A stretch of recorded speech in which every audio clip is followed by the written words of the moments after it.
Welcome to A Well-Designed Business with your host, LuAnn. LuAnn has a lifetime of experience building a multi-million-dollar business with her husband and cousin, and she knows the challenges you face in your interior design business. LuAnn brings you real-life answers to your most pressing problems, as well as practical strategies to explode your interior design business. So, let's get to the business of interior design. Hi, welcome to another episode of Power Talk Friday on A Well-Designed Business. Today is the first of two shows that are sponsored by DesignerInc. Have you heard of DesignerInc yet? If not, be sure and go back and listen to episode number 85, where we first met Heather Gillette, the founder of DesignerInc.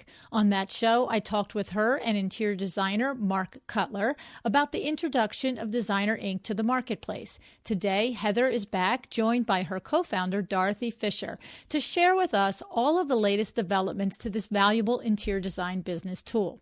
Now, by using the to the trade only DesignerInc, you can cut your sourcing time in half. You can source by using filters by product, by showroom, by price point, by color, or by dimension. You can create client project folders to organize your finds, and you can share customized tear sheets with your clients. And just to be clear, this software does not replace a project management system like MyDomo Studio. No, DesignerInc works in conjunction with your client management systems. That's actually one of the genius parts of DesignerInc. So imagine this. You are in the middle of sourcing a project, you're in your MyDomo Studio, and you need to find a sofa. So what happens? You leave the website, you go out onto the web, and maybe you go to Kravit Inc. site and you start to look at the sofas that are available to you by curatedkravit.com. And then maybe you feel like you need to do due diligence, and you look at a couple of other websites and you find 3 or 4 other sofas. And then what happens? You have to start getting the pricing of each one and figuring the quotes and all that stuff, right? And then you ultimately will, have spent hours going back and forth with all of this stuff. So what's happening now with DesignerInc? Well, with DesignerInc, which has all the trade sources on their site, you don't go in and out and back and forth to each individual furniture company's site. Right within the DesignerInc platform, you can search, compare, get quotes, and purchase all right there, even from multiple vendors for a single project or a single checkout experience. And then, once you have settled on your sofa, you would do just as you would before. You simply go back and you import your selections into MyDomo Studio, and you're off and running, presenting and creating your vision board and presenting your quotes to your clients. Sounds pretty fabulous, doesn't it? I know. So the thing is, this is the gist of DesignerInc. But today, Heather and Dorothee are going to fill in the gaps and tell us about the newest features to DesignerInc. And before we meet them, I'll give you a little bit of background on each of these women. Heather Gillette is a tech person, and she has specialized in early-stage startups for the past 20 years with a focus on the operations end. Heather founded and headed several departments at YouTube, including copyright enforcement, content review, and user support departments. This was both post and pre-Google acquisition. With very little manpower, her teams kept YouTube legal and clean and processed millions of videos and user communications daily. She is also the founder of New Decor. So Heather knows the challenges that you face as interior designers, because DesignerInc was created specifically to increase their firm's productivity. Dorothee Fisher is the co-founder and the chief marketing officer of DesignerInc. She was also an early YouTube employee and was their first post-acquisition marketing hire. She has 20 years in marketing under her belt, 9 of which she spent mastering social media. Dorothee's other areas of expertise include user acquisition, content marketing, partner marketing, and branding. So, without any further ado, let me introduce you to Heather and Dorothee and DesignerInc. Hi, Heather. Hi, Dorothee. Thanks so much for joining me again on A Well-Designed Business today. Hi, LuAnn. I'm really happy to be back. Hey, LuAnn. Hi, guys. Okay, so the first voice everybody just heard was Heather's. The second voice was Dorothy's. You'll pick it up as we go, I'm sure. But if you guys out there happen to listen to episode number 85, then you probably already know Heather's voice. And we talked with Heather and Mark Cutler back in episode 85 when Designer Inc. was brand new. And if you haven't heard the episode, please go back and listen to the episode. What Designer Inc. is doing is absolutely fabulous. And it's about 6 or 8 months since that interview first aired, and there's a lot of new things happening with Designer Inc. And Heather reached out and asked me if she could, kind of tell us all about the new stuff. So that's why you're here, right, Heather? Yes, I definitely about that. I'm excited about the things that we built and how the product has changed. But I also just want to say, your podcast, LuAnn, I wanted to specifically come back and talk to you about it because there is a special kind of relationship that gets built in almost automatically when people hear your podcast and they listen to the people that you're interviewing, such that when they sign up for our site, I can tell there's a difference in our relationship from the get-go. It's as if we knew each other. Oh. So I wanted to continue to build kind of those inherent relationships that come with being on your podcast. I think it's a big compliment to you and what you do. Well, and also it's a compliment to you too, Heather, because it's so clear how passionate you are about Designer Inc. And it came through in that interview so clearly. And I think, that's what you're experiencing. You're experiencing the designers really hearing you tell about this product that you and Dorothy have created and all of the rest of your team and how it's so important and so special to you. And you're so excited about it. So, I'm going to throw the compliment right back to you. I think you did it. So. Okay, LuAnn. Well, thank you so much for providing the platform to allow for that to happen. I do think it's you, but thank you. Okay. Now that we've had, our little duel over who's doing this, right? So I'm so excited to learn about it. Look, you knew I loved our interview, the first interview. I loved hearing about this stuff. I thought the Designer Inc. itself is just so amazing. But in case somebody is new to the podcast and they haven't listened to episode 85 yet, why don't one of you just start with telling us the basics of what Designer Inc. is, and then we can go into the new things that you have developed over this last year, okay? Sure. I'll start. This is Heather. So Designer Inc. really came out of, we had a design firm of our own. We have a design firm of our own. And my designers were spending 42% of their time sourcing, and I was watching them bounce around from book to book and website to website.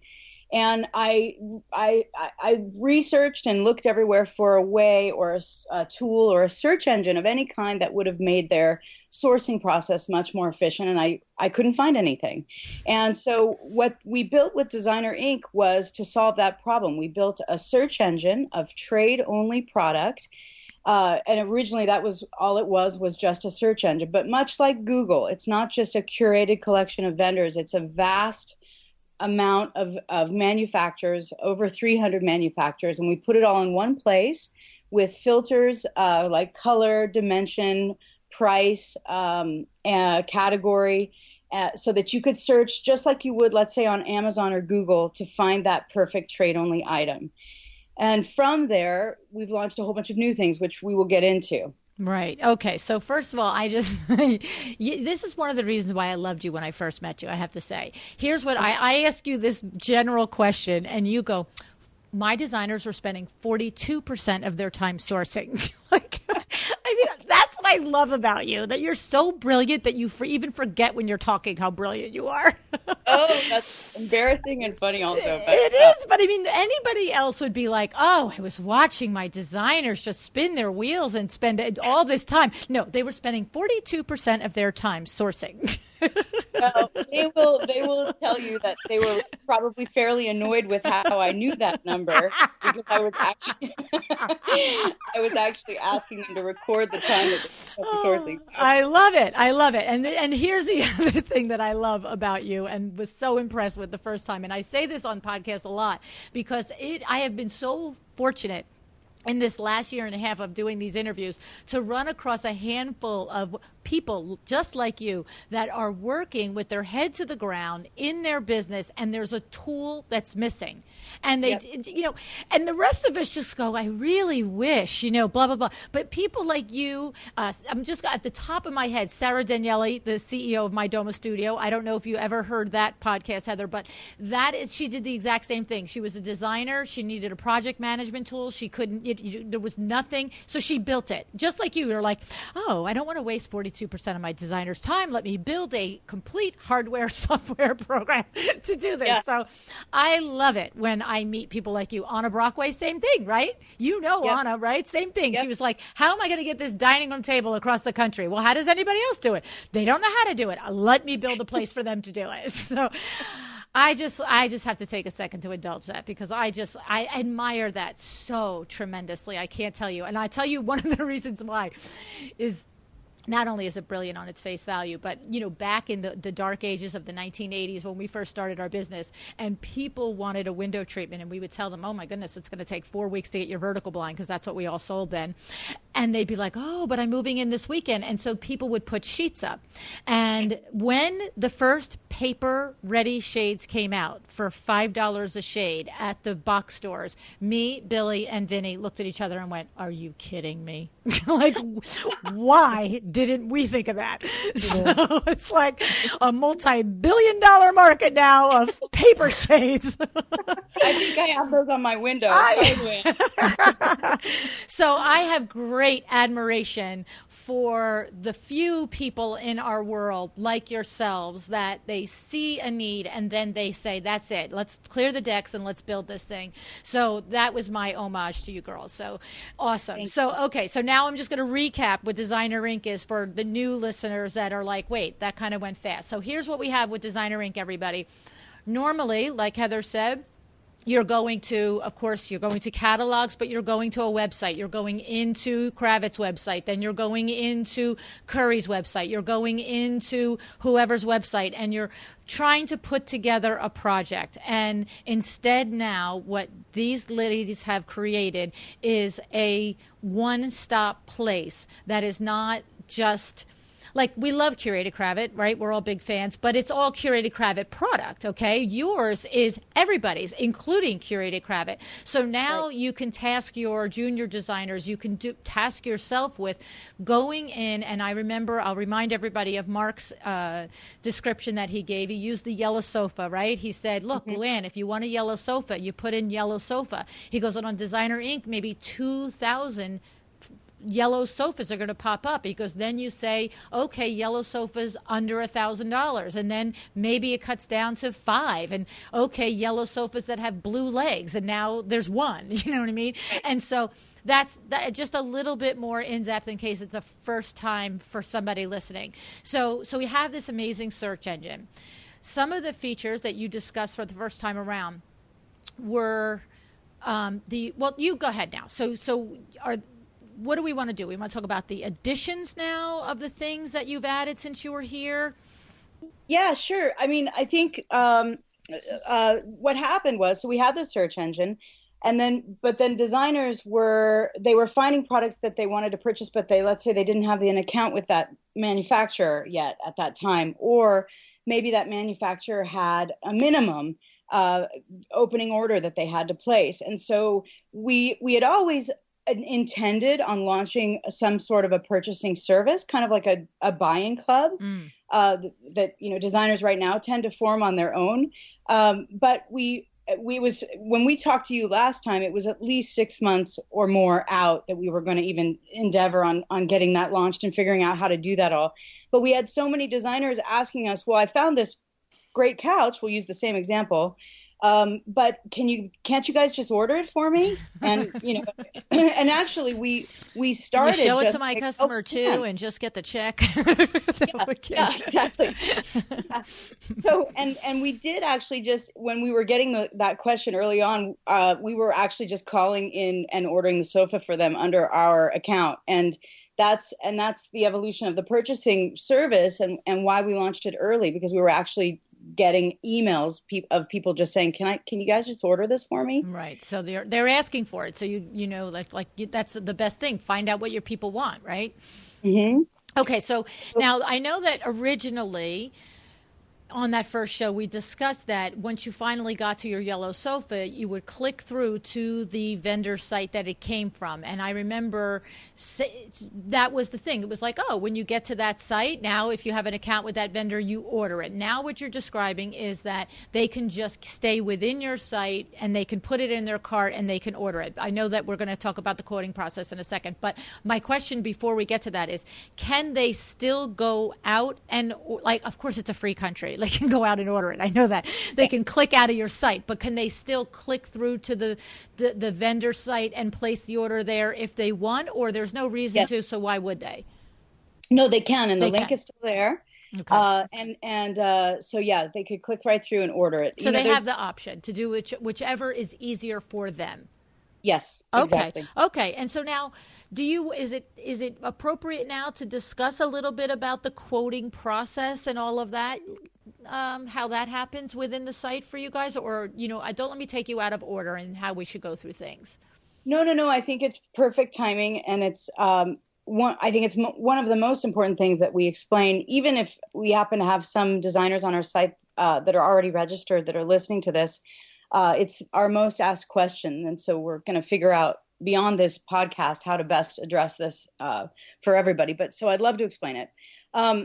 So basically, the purchasing service, it's really, if you imagine there's 300 or more, actually there are more vendors on our site or manufacturers. Let's say that well, let me back up. What you can do on our site as you're sourcing for product is, you can pull things into a project. Let's say you're doing a home somewhere, and so you name the project with that address or that client's name, and you can pull in all of these different options for that project. And from there, no matter what vendor these products are coming from, you can literally click on one button that is Get Quote. And so that's kind of the first step of our purchasing service is you send all of these items to our purchasing team. And the first step in the process is we'll work to get quotes on all of those items for you. And so it's kind of like, and it comes back to you with all of those quotes in a cart, like one checkout cart. Wow. You don't have to buy it. But it just makes it really easy to know that, okay, this overall project, based on all those items that I had in my project, here's the total, my cost, here's the shipping, et cetera, here's the turnaround time. And so that's kind of the first step in the purchasing process. And it doesn't have to be at the project level. It can also just be, let's say you find that couch you really like, you click on Get Quote, and that's how it all starts. Okay, so what you're saying is if I'm sitting there on your site and I have a sofa from this vendor, a rug from that vendor, a lamp from that vendor, candlesticks from that vendor, whatever it is, I hit Get Quote, and you have 9,000 elves in the North Pole that all get quotes. Like I wish. I have a very small team, but they work really hard. Holy crap. And you've got to whip over them, and you're like, we have 5 more quotes. Yes. No, that's crazy. Okay, so then and I love that, though. So it all comes back in, and then the designer can say, okay, I don't want that sofa anymore, but I want these 4 things, and click through to buy. Yep. Okay. Yeah. That does bring up a lot of questions for me in the process of that. Should I go down my rabbit hole on those questions, or? Please. Okay. Yes, please. Okay. So what happens I'm going to make an assumption that everybody has to function like grown-ups, so that if the designer asked for a quote on a sofa with a walnut finish on the legs, but she actually clicked, pecan finish, and it's in the cart as pecan, that's on the designer to cross our T's and dot our I's to make sure that, when she gets the quote back, that he or she didn't give you the bad information going out, or on your end, the bad information didn't come back, right? Yes. And we actually learned this through experience. We had a couple of orders where luckily we caught it before we actually placed the order and paid for the item. But if we know that there are multiple options available for that piece that you've sent in through your cart, we come back to you with confirmation on the different finish choices, fabric, whatever it might be. And in fact, for some of them where it's really complicated, where just about everything about that item is a choice that needs to be made, nail heads, casters, what kind of piping, if any, do you want on the upholstery, fabric or leather? we actually have built a quiz. So we will send, depending on how complex the item is, we send back a quiz where you answer those questions in a kind of like a decision flow. And then it exports to an Excel spreadsheet with every single specification. So we are being very careful about that, especially because we're in this phase where, you know, sometimes we might be placing an order with a vendor for the first time. And so we want to make sure we get it right. Right. Well, what I love about it is that you actually run a big design firm. So you actually know the places that these projects can, you know, have their mistakes and have the challenges. Yes. So that's valuable. That's awesome. Okay. Yes. So then my second question regarding that rabbit hole little there thing is what happens, like, I'm sure people are sitting there thinking, am I paying extra money to have you do this? Like, if I'm going to get the quote myself directly, the sofa is going to be $2,500, but from you, it's going to be $2,600. Like, how is that working? Yeah, so we don't charge anything more than what they would pay if they went to the manufacturer directly. So what we're working, they pay. So everything we bring back to them is designer net or com. It would be their price exactly. There's nothing in there for us. But how it works, and I don't know. I'm assuming your next question, so I'll just add this: is are we going to make money and stay in business? So we are slowly. I will reinforce the fact that it's slow. We're slowly getting commissions from the manufacturers so that, you know, we place orders through the showroom or the sales reps. In fact, we don't skip over those guys and go direct to the manufacturer. So we place orders the same way that any other designer would be asked to place an order, and we're basing that off, you know, the manufacturer says, I want you to place this order with my East Coast sales rep because the designer who's buying it is in the East Coast. We do all of that the same way a designer would. Wow. And so they still make their commission as well. So, but we're working with the manufacturers to hopefully give us a little bit back, and, you know, so that nobody loses out on their commission. But the vast majority of our products still, I would say maybe 85% of them, we still don't make anything. But that's really, really important for us that our selection is vast. Otherwise, designers aren't going to use it. Right. So we are slowly whittling away at hopefully getting a kickback from some of these manufacturers. But as it is now, there's a small set we make any money off of. And this is Dorothy. I would add to that we're also looking at putting together a loyalty program so that there's extra incentive for designers to be shopping with us. So as we get better and better pricing with the aggregated volume that we place through the platform, that we'll get better pricing, that we can pass on some of those savings to designers, as well as develop a loyalty program where they get credits for whether it's further discounts or VIP experiences that we can make available to them. Yeah, that's a really good point, Dorothy. So while we're only charging DesignerNet now, we're hoping to be able to pass on some savings to them beyond DesignerNet. So, but what I heard in there was really interesting, and it's something that I hadn't thought about before, but if I were to ever actually go out and place the first order, I know it would have hit me at that moment, is when you said, so for instance, I've had the same cravat rep since 1984 or something like that. So if I were putting together a project and part of it was cravat, at one point I would be like, oh, Ken isn't going to get commission on this. That stinks. But you're saying no, you're actually making sure that each individual interior designer's, you know, local rep is still going, the commission is still going through them. It is. And not only that, they will also know that it's you placing the order. So we make sure to pass on your info, so they know it's you, and now you're just think of it like we're just an employee inside your design firm. We're the expediter.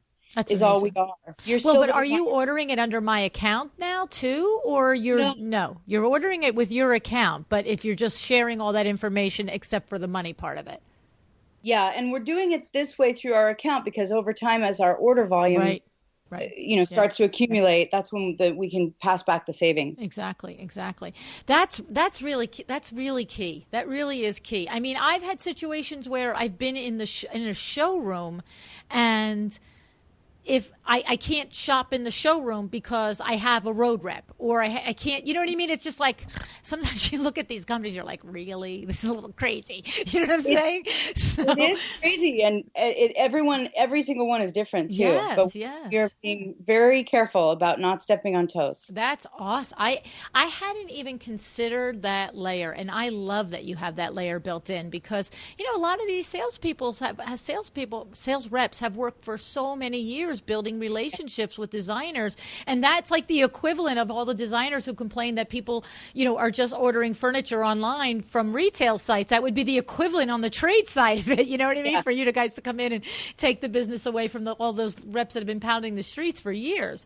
Right. That's exciting. I love that. I love anything that keeps, the loyalty to the person that has done the work. That's why I was in love with Curated Craft to begin with. But as a salesperson, that's my number one thing. I just love that if somebody has been the one for weeks, months, or years to support you and support your business, that you don't cut them out just because of something. You know what I mean? Right. Awesome. Right. Okay, so now tell us a little bit about like the shopping experience. Like, how does it happen on Designer Inc? So you can, there's lots of different filters, but one thing I wanted to touch on, since we were just talking about how we place our orders through the showrooms or the sales reps, is we also have a filter in particular that's called Shop by Showroom. And it's not necessarily the most important filter we think for us to be able to kind of highlight products, but I wanted to put it out there too, that one of the big things that we believe at Designer Inc. is for our site to survive and to succeed, we need to be welcome in this ecosystem that is the design industry, and we need to be welcome not just by designers and manufacturers, but by the showrooms and the sales reps. And so again, all along that same line of thinking, we built something called Shop by Showroom. And we actually built that as a request from a very high-end showroom on the West Coast called Neeler Faucher. And that's a way where you can actually go to the page that's Shop by Showroom. You can put in your location, and we'll show you all the showrooms near you. And it's something where, yes, we very likely will lose out on a sale because you're probably going to go down to the showroom, and that's why you're shopping by showroom. But it's a perfect example of it's useful to the designers, one, to ahead of time inform their visit. And we think it might also increase foot traffic. It might be a nice reminder of the different vendors that are at their local showroom, or maybe one that's maybe not super close, but close enough. But we put that out there because we want to be welcomed by this overall design community in order to succeed. Okay. So what you're explaining is that it's not just shop by showroom and then purchase through there. You're really putting it out there that and making it clear that you're sitting there and that showroom's 3 miles away. You actually could go there and see the stuff, is what you're saying. We are. Yeah. We really are. Yeah. And okay. Well, it's all good. You know what? Like, that's a good karma thing. I'm just saying.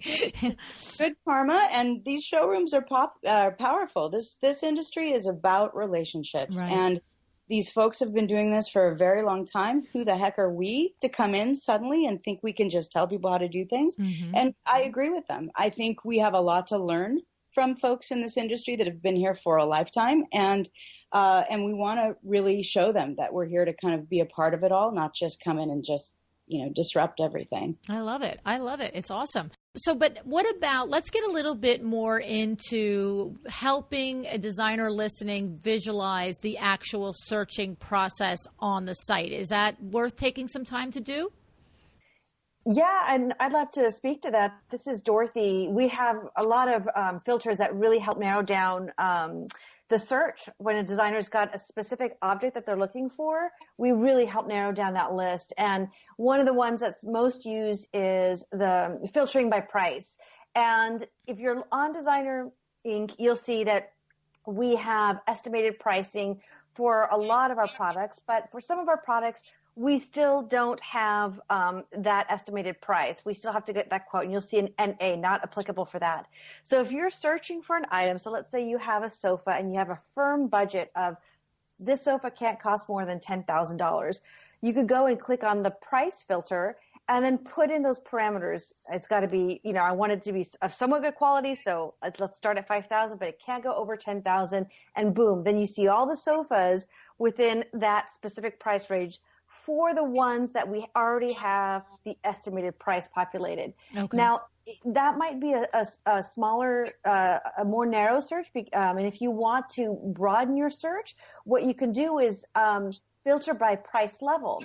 So then you'll see the filters being $1 sign, $2 sign, $3 and $4 sign. And so let's say for a sofa that's coming in, around $10,000, that would be a $3 tier level.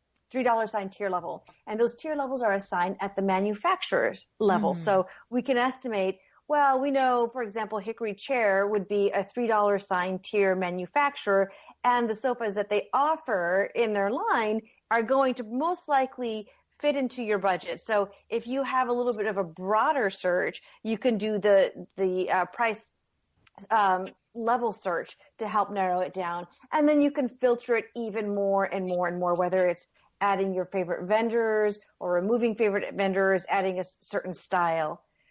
Okay. Yeah. And then once you have that, say, like you said, you start with the search 5K to 10K or something like that. Once you get those answers, I'm assuming there's other filters you can apply, ones with only wood legs or ones with metal base or yada, yada, things like that, that further get you to a smaller group of sofas in the category.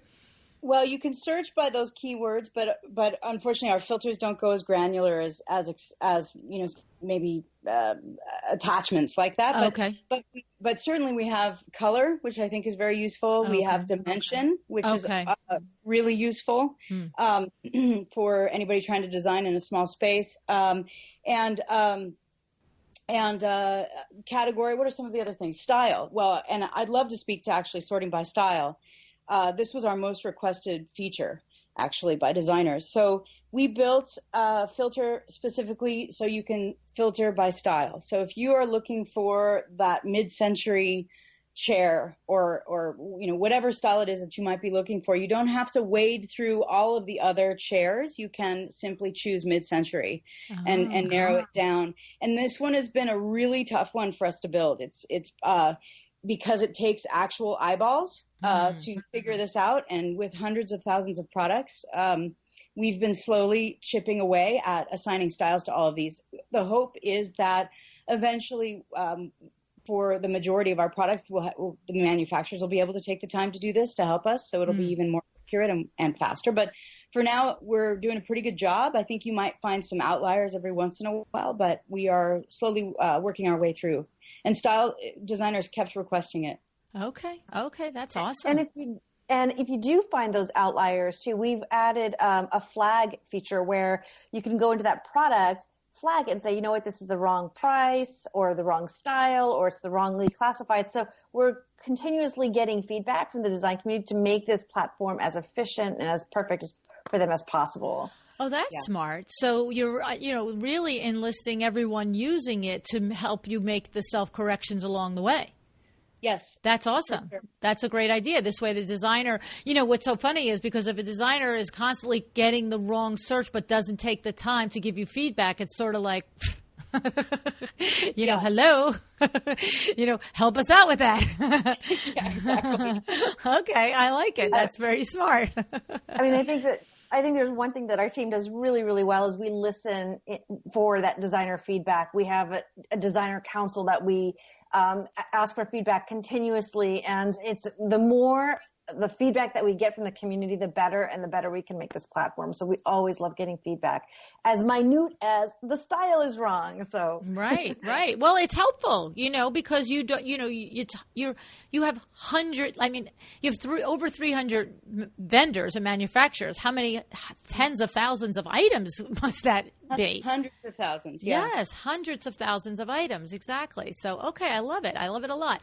So, and I also, you just mentioned in there, Dorothy, that we did talk about in the first show is that you do have an advisory board of interior designers. In addition to the designers that work for you in your projects, you have another advisory board where you are always, it's almost like your own little think tank of constantly having them, beta test things and use things and give you feedback in real time about what's working, what's not working. You're not just relying on, random interior designers sending you emails asking you for features and benefits, right?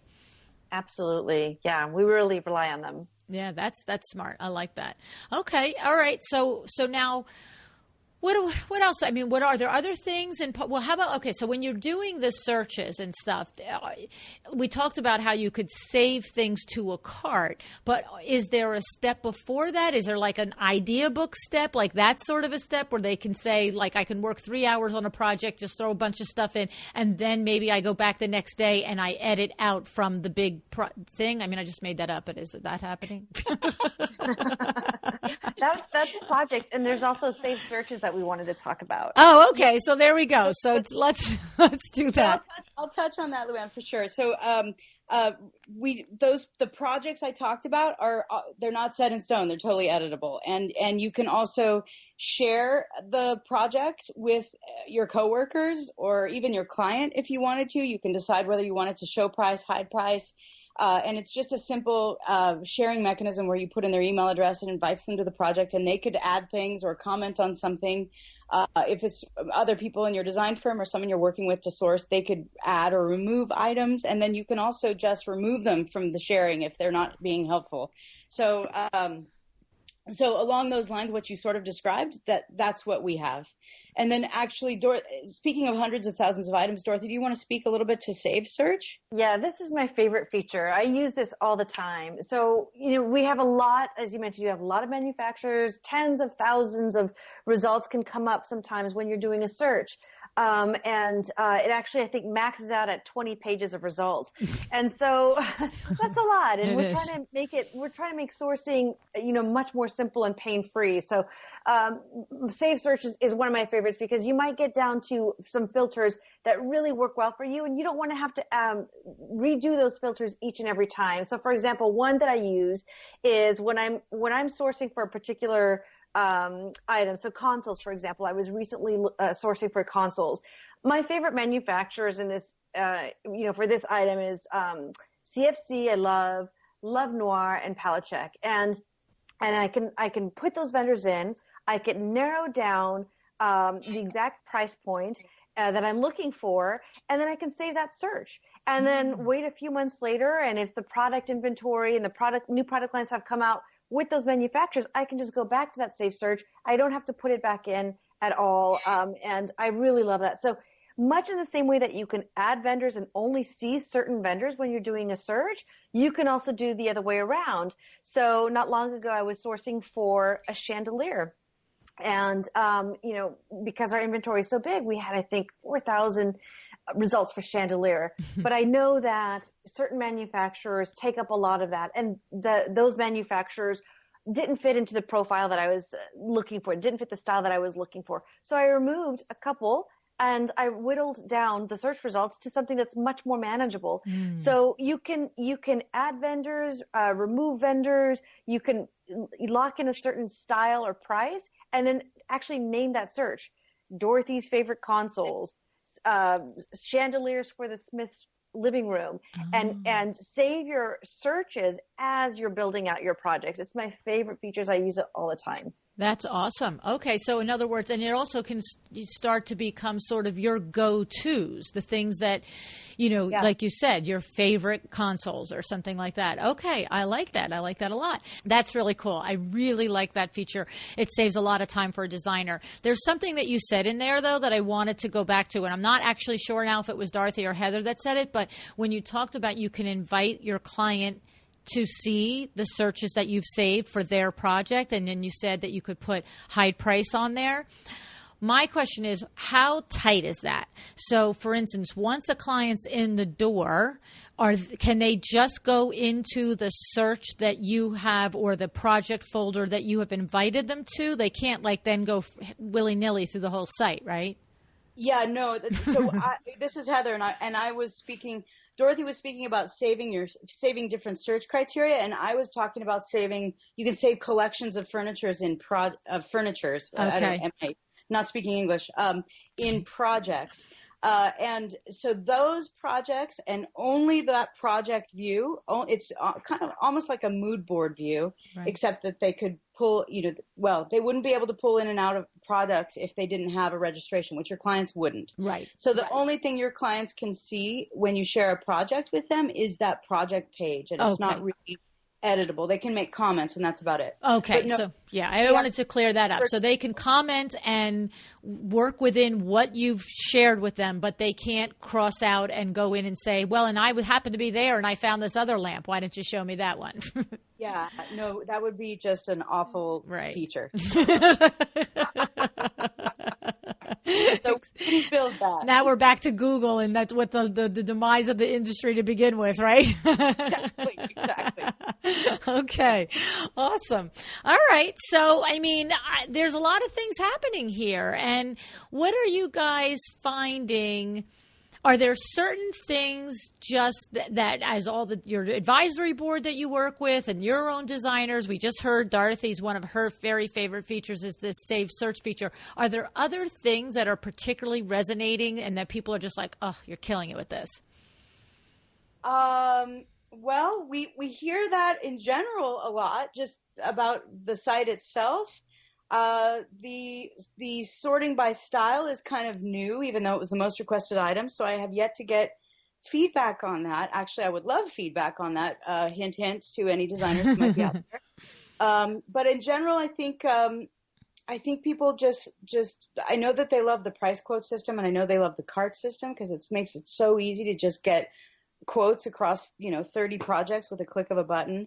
So I think probably the most popular thing is perhaps the purchasing service. Okay. And how about, are there vendors that are more used or are more, I don't know, like that are just more popular or that are more user friendly, and is that just like asking which is your favorite kid? And I shouldn't ask that question. Well, there are certainly some vendors out there that make my purchasing team's life really easy, and then there's some that are not. But I will say, as far as like the kinds of quotes and the products that we see coming in, it's weird. We will, in the same cart, get, the most expensive piece on the site, someone requesting a quote for that alongside probably one of the cheapest. And it happens a lot. So, I was, when we were prepping for this call, I was really thinking through like, what's trending? What are we seeing? What would be interesting to hear, some insights on what we see come through our quote mechanism. And I there isn't really any clear-cut winner as far as even price range goes or budget. But I guess what's interesting is there's a lot of high-low quoting that's happening.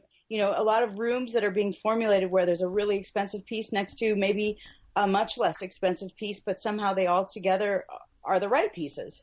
That's the genius of interior designers, right? Right there, to be able to mix that stuff. Yeah. Exactly. I can't do it. So I guess, yeah. I know, me either. We'll have to keep them around. I know. They're good to have around. Exactly. So what are, why don't we talk about some of the vendors? I know Kravitz on there, right? I remember that. Yes. But name some of the vendors. There's over 300. I'm sure there's names that designers are like, oh, they're there. That's great. I use all of these. What are some of the ones that will be recognizable to everybody and they can realize, hey, you could do this all in the one spot? Baker, Hellman Chang, Quintus, Kravitz, just yesterday I was trying to do this with somebody else too, and I'm just following after about 5. Some of my personal favorites, Robert James. I don't know if you know who they are, but Robert James Collection, I have a whole bunch of their furniture. In fact, there's going to be a magazine photo shoot for Country Living magazine, and a lot of their stuff is in my house, and I'm going to share that with our audience. But they are an amazing company. They are, the founder and president was from or still runs Artifacts International, but they have this new spinoff called Robert James, and I just love them. I'm putting it out there. They're on our site. Also just in general, I've gotten to meet a lot of the founders of these companies, and there's just some amazing personalities out there, amazing histories out there. They all have such great life stories.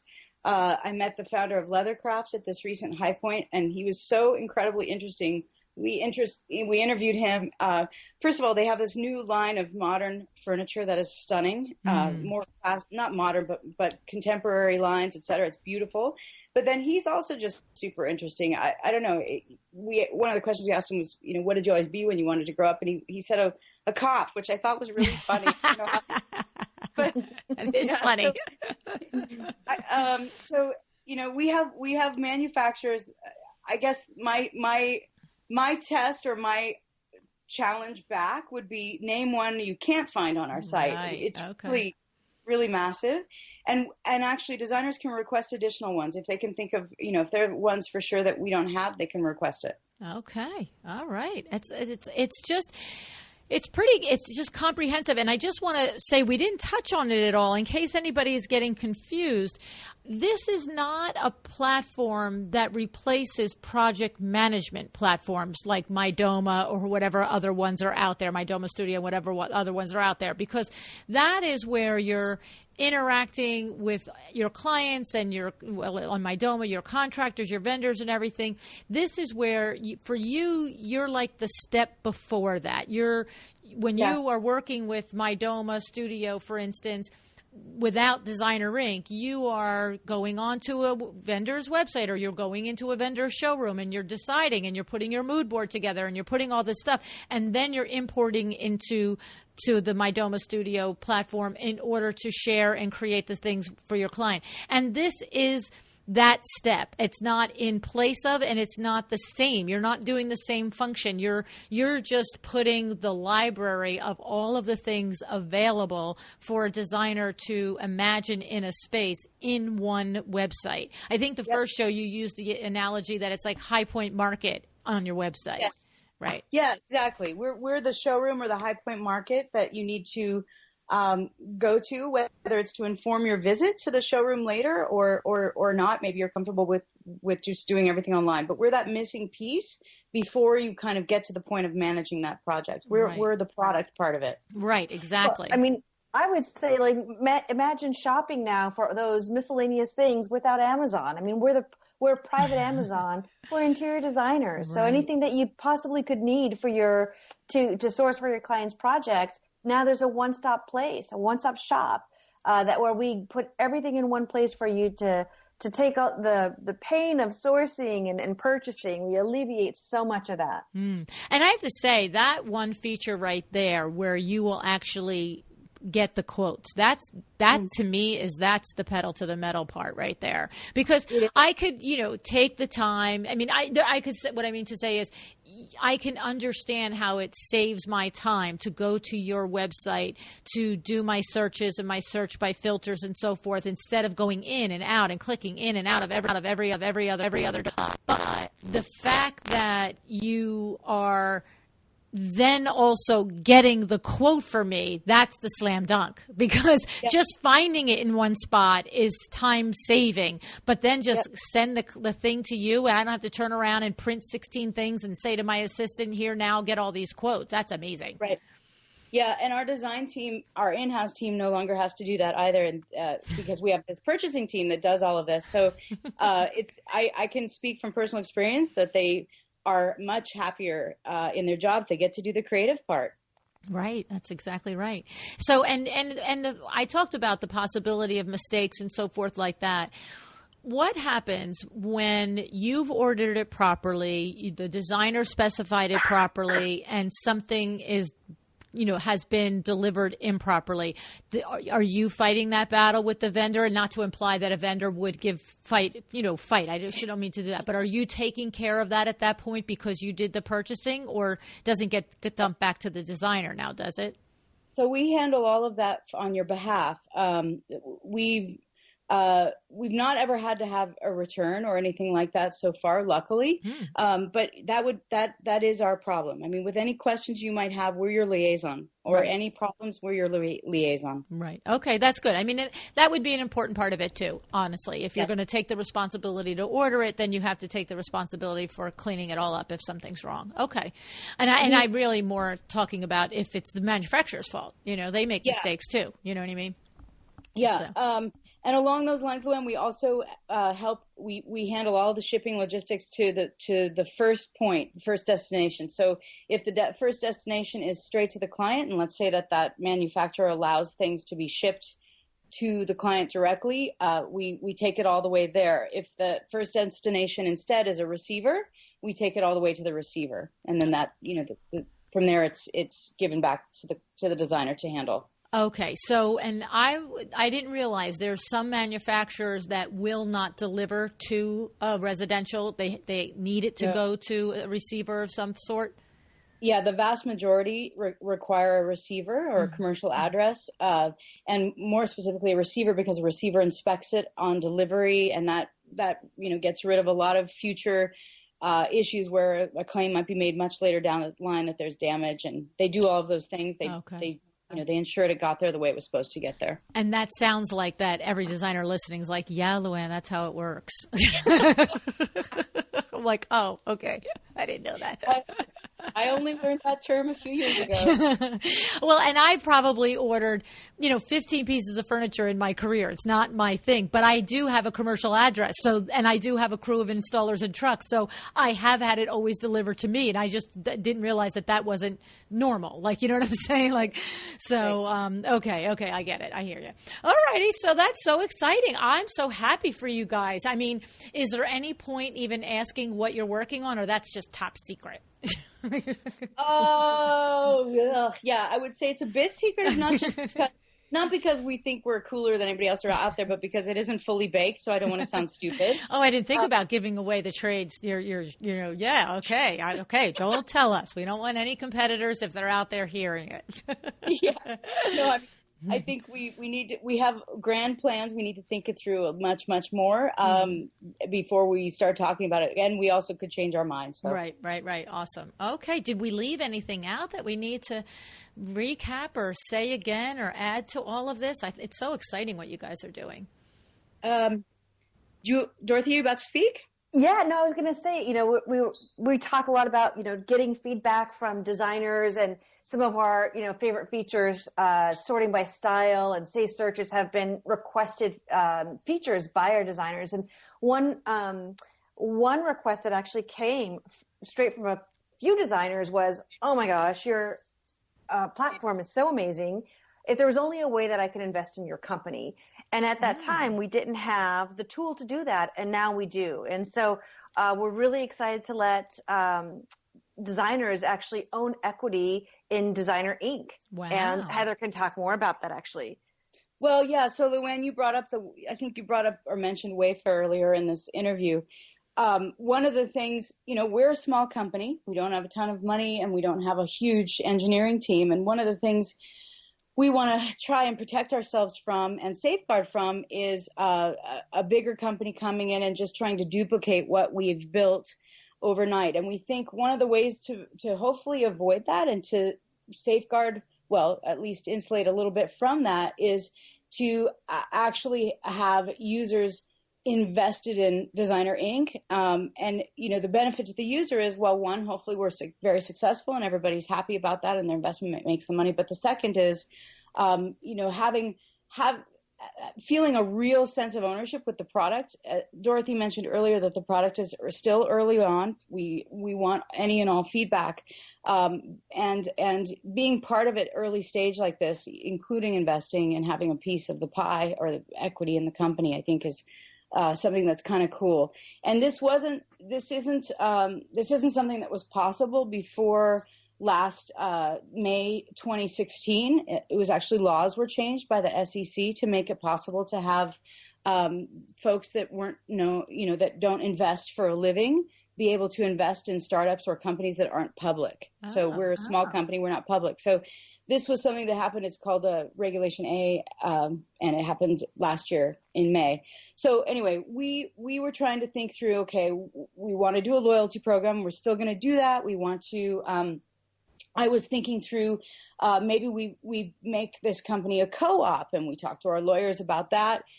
because I just wanted our users, the people who are actually using our platform, I want those guys actually involved beyond just feedback. And then the WeFunder thing, we found out that the laws had changed and there was an opportunity to open up our company to our designers to invest in. So we went for it. Exciting. And how exactly is there information on the website about how a designer listening could go about and see what exactly the details and what sort of investment I just don't even know anything about it. If there's a minimum level investment and stuff, how do they find that information? If you go to, I can send you a link, LuAnn, that you could, of course, put on there. But there's a platform called WeFunder.com. Okay. And they could just search for DesignerInc, and it's one word. And investment, you could invest $500. That's it. That's like if you wanted to have a small piece of the company, that's the minimum investment, and that's all you would need to put in, or you could do more. But of course, we want as many designers invested as possible. Interesting. I mean, that just sounds like a whole nother show almost, because I have like 90 questions about that. Okay. I mean, that's really interesting. And I have to say, it sounds like a whole nother show. So I'm not going to get going down that rabbit hole with you guys. But anybody who's interested can go to WeFunder.com and search Designer Inc. And they could possibly think about being a partner with you guys, a part owner, an investor in this company. That's pretty interesting. I love that. I'm going to have to take a look at that, how that works and what it is, but very, very, very, very cool. I love it. Thanks, LuAnn. All righty. Well, ladies, I do know that we have a second show actually coming up that we're going to talk more about the things that are happening with Designer Inc. So we'll let this one end here for now, and I hope that you guys will all go out there and at least get on the Designer Inc. website and play around a little bit and see what you think about it and see how it can help you in your interior design firm.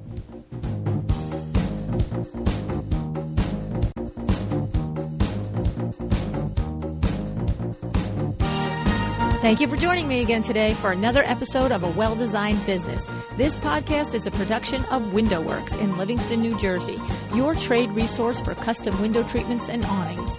Learn more about WindowWorks at www.windowworks-nj.com. All of our music is original music by Room 2 Productions. Please contact us if you want to learn more about original music for your business or your events.